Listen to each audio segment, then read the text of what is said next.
This video will show you how to choose a readable text font and size for Microsoft Office documents, spreadsheets, and presentations.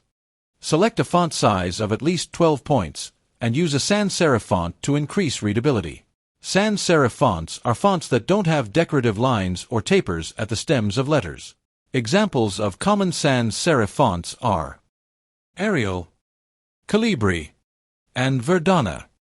To change the font size and type, highlight the text you wish to change, and then select an appropriate font size and type from the font section of the ribbon. Avoid overly decorative or script-style fonts. These can be difficult to read, especially on devices with smaller displays. If you have any questions about selecting font size and type in Microsoft Office, please contact the Faculty Success Center via email at fschelp@kvcc.edu, calling extension 4715, or stopping in the lab at TTC room 7312.